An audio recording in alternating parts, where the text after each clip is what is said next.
The third floor grate. I used to think the worst part of working the night shift at the old municipal water plant was the smell of damp concrete and stagnant air. But when a record-breaking storm hit the valley, I realized there are things much worse than the cold. I learned that when the rain gets heavy enough, it doesn't just wash things away. It brings things up from the dark that were never meant to see the light. The rain was a physical weight on the roof of the filtration plant, a dull, unending roar that made the massive industrial space feel strangely claustrophobic. My job was to monitor the overflow valves on the lower levels, ensuring the rising river levels didn't back up into the city's primary treatment tanks. At 3 a.m., I was the only soul in a building the size of 2 football fields, surrounded by the hum of massive pumps and the smell of ozone. I was walking the catwalk of the 3rd sub-basement, my flashlight cutting through a mist of condensation, when I heard a sound that didn't belong to the machinery. It was a rhythmic, metallic tink, tink, tink, coming from the darkness of the pipe gallery below. I stopped and leaned over the railing, aiming my beam down toward the floor of the gallery. The water was already ankle-deep down there, shimmering like black oil in the light. In the center of the floor, one of the heavy iron maintenance grates was vibrating, rattling against its housing, as if something were pushing against it from the pitch-black drainage tunnels underneath. I watched, breathless, as the 100-pound slab of iron slowly began to slide to the side, pushed by a pale, bloated hand that had far too many knuckles. If the city's drainage system was a closed loop, how could something, or someone, be trying to climb out from the very bottom of it? I didn't move. I couldn't. My boots felt like they were bolted to the steel grating of the catwalk. I watched that hand, if you could even call it that, grip the edge of the concrete floor. The skin was the color of a fish's belly, translucent and wrinkled from long-term submersion. The fingers were impossibly long, ending in blunt, blackened tips that scraped against the stone with a sound like dry bone on sandpaper. The heavy iron grate finally slid fully aside, with a wet, grinding screech that echoed up the concrete shafts of the plant. Slowly, a head began to emerge from the black square in the floor.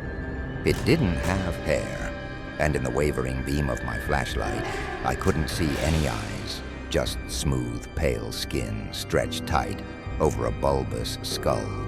It paused, its face tilted upward toward the catwalk where I stood. It didn't have a nose, just 2 vertical slits that flared as it took a long, rattling breath of the damp air. My hand shook, and the flashlight beam danced across the walls. The movement caught its attention. The creature's head snapped toward me, and a low, wet gurgle vibrated through the floorboards. I finally found my voice, though it came out as nothing more than a choked whisper. "Hey, who's there?" The response wasn't words. It was a wet, slapping sound, the sound of skin hitting concrete at high speed. The thing scrambled out of the hole with a terrifying, insect-like agility. It was thin, its ribs visible through its translucent skin, and its limbs moved in ways that defied human anatomy. It didn't run. It loped on all fours, its spine arching like a predatory cat's as it disappeared into the shadows of the massive primary pumps. I backed away from the railing, my heart hammering a frantic rhythm against my ribs. I had to get to the elevator, but the elevator was at the far end of the gallery, and the only way to get there was to walk the length of the catwalk, right over the area where that thing was now lurking in the dark. I started to move, keeping my back to the wall, and my flashlight swept out in front of me. The rain outside seemed to intensify, the thundering on the roof now joined by the sound of water rushing through the overflow pipes. The plant was alive with noise, the groan of metal, the rush of water, the hum of the turbines, and yet I could still hear it, the slapping of wet feet. It was following me, moving through the maze of pipes and valves on the floor below, staying just out of the reach of my light. I reached the halfway point of the catwalk when the power flickered. The overhead industrial lights hummed, dimmed to a dull orange glow, and then died completely. The plant plunged into a darkness so absolute, it felt like a physical weight. My flashlight was the only thing left, a tiny, fragile spear of light in a cathedral of shadow. I stopped, holding my breath. The slapping sound stopped too.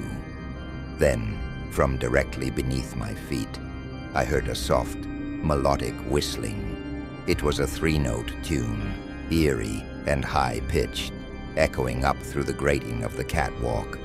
It sounded like a child trying to mimic a bird, but there was a distorted, underwater quality to it. "I have a radio," I yelled into the dark, my voice cracking. "I'm calling the police." I reached for my belt, but my hand met empty air. My radio. I'd left it on the charging base in the break room on the ground floor. I was alone, 3 stories underground, in a flooded concrete bunker with something that shouldn't exist. The whistling stopped. A second later, a massive weight slammed into the bottom of the catwalk. The steel structure groaned and swayed. I stumbled, nearly dropping my light. It had jumped. It was hanging onto the underside of the catwalk, right beneath me. I could hear its wet, heavy breathing through the metal slats. A pale finger poked through one of the holes in the grating, inches from my boot, questing blindly like an antenna. I didn't think. I ran. The catwalk was narrow, and the darkness felt like it was reaching out to trip me.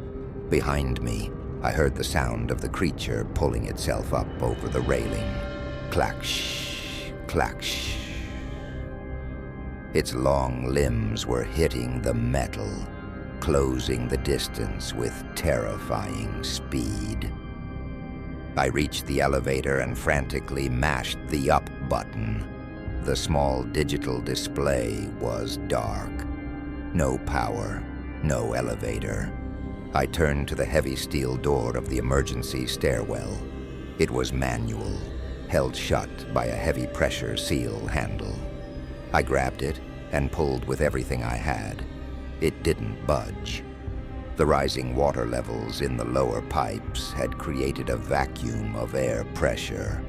Or perhaps the frame had shifted in the storm. I was trapped. I spun around, my flashlight beam cutting a wide arc. The creature was standing 20 feet away, perched on the railing of the catwalk like a gargoyle. Its skin was glistening with a mixture of grease and stagnant water. It opened its mouth, a wide, lipless tear in its face, and revealed rows of needle-thin, translucent teeth. It whistled again, that same 3-note tune. Then it lunged. I threw my heavy maglite at it with all my strength. The heavy metal casing caught the thing squarely in its chest, and it let out a screech that sounded like a steam vent bursting. It tumbled backward off the catwalk and splashed into the flooded floor below. I didn't wait to see if it got up. I threw my entire body weight against the stairwell door. This time, the seal broke with a loud hiss, and I fell backward into the concrete landing. I scrambled inside, slammed the door, and threw the manual deadbolt just as something heavy slammed into the other side. The door shuddered in its frame. Thump, thump, thump. And then the scratching started. A slow, methodical scraping of nails against the steel. I climbed those stairs like a man possessed, my legs screaming, my breath coming in ragged gasps. I didn't stop until I reached the ground floor lobby and burst out into the rainy night. I didn't even go to my car. I ran all the way to the main gate and hid in the guard shack until the morning shift arrived. When the maintenance crew went down to check the sub-basements the next day, they found the sub-basement, 3, entirely flooded.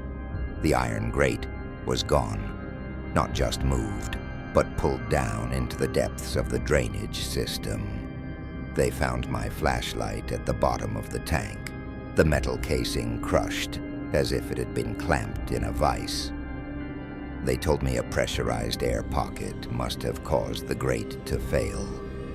They told me the sounds were just water hammer in the pipes, but they couldn't explain the 3-note tune I still hear every time it rains, or why. When I look at the city's sewer grates now, I can't help but feel like something is down there. Looking back up, waiting for the next big storm, I never went back for my last paycheck. Some things are better left lost in the dark.